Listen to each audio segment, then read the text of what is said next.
before I get into a little bit more details about this opportunity that I spoke of over the last two vlogs, and why I'm here in LA. And I'm not going to give too many details, just because, things are still unfolding, and just kind of the out of respect for everybody that's involved. But I want to first start off by saying I did a sisterhood vlog right before this.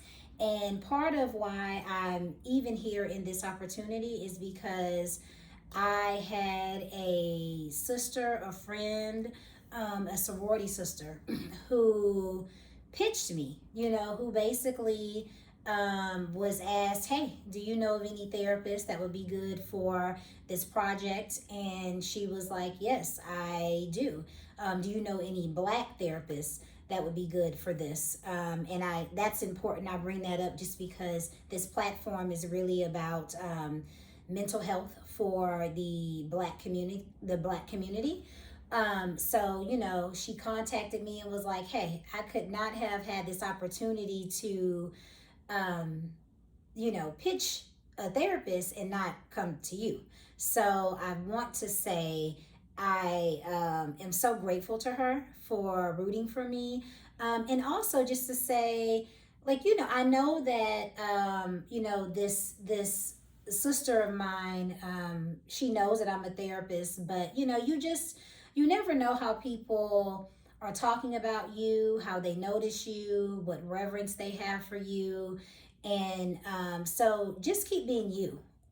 Ultimately, I think is what I'm trying to say. So I am forever going to be grateful for just her rooting for me, her feeling like, having a respect for me and who I am in my profession, and wanting to share me with the world. So I think that's pretty dope. So I, want to say thank you to you. You know who you are. There'll probably be another time where I'll be able to kind of shout out specifically who I'm talking about, but I'm trying to play it safe for right now. So the opportunity was a platform to be able to discuss grief. And as you know, many of you know that may watch this, trauma and grief is part of my specialty as a therapist and in my practice.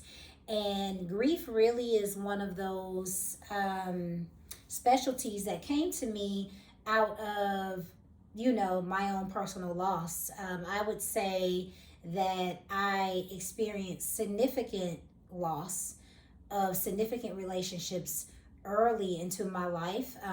In the earlier part of my life, I have some friends now that often talk about, like, I still have both my parents.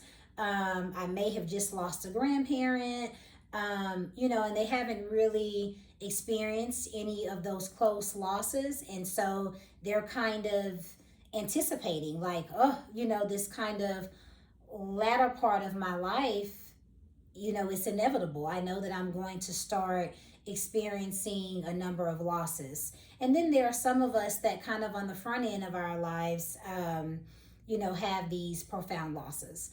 So that's really a part of why I'm so passionate about grief. My mother, who I lost in 2008, was such a teacher and such a model for healthy mourning and healthy grief, in the loss of my grandmother, her mother. My aunt, who is my dad's sister, was the opposite. My aunt was a cautionary tale of how, if you do not allow yourself to mourn and grieve, how you can lose yourself, and ultimately it manifests into mental health and physical illness. And that was in the loss of my paternal grandmother. And both of my grandmothers I lost back to back. So I lost one in 1993 and I lost the other one in 1994.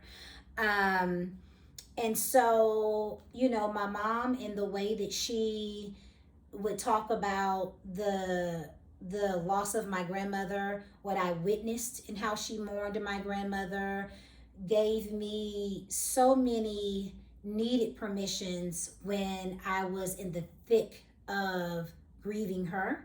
And as I continue to grieve her, because she's been gone now for 13 years, but there are so many phases in grief, and people often talk about the beginning stages where you're talking about the year first, and because everybody can empathize with that initial disruption of life, and upside down turning of your life.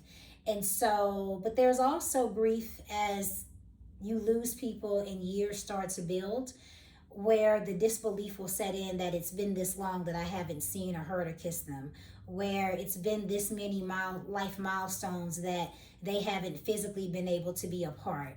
And so, grief circles back up as you get to more and more years that have added up from when you lost a loved one. And I don't think enough people talk about that. And so I like to often discuss that with my clients, but also just in general when I am able to speak about grief. So this platform had me as the guest therapist, the expert, in the topic, to be able to just kind of lend my clinical insights and tips about grieving and how to deal, and just kind of, and to take on whatever the guests wanted to ask and I guess needed. And so the way that the show is kind of set up, there is a civilian guest and then there is a more well-known guest. And so in this situation, the more well-known guests could not find themselves to be able to show up for the show because their loss is pretty fresh. And though the disruption of the episode brought about a lot of disappointment, I think from the producers and the show, like this would have been really good to put out there. And so there's all the creative means of why it's disappointing to the guests that rearrange and kind of make space to be able to have this opportunity, and also whatever this opportunity will spring forward in further opportunities. And so there's a lot of disappointment around it, but one of the things that I have shared to people in my life, as we have discussed about kind of the halt of this opportunity for now.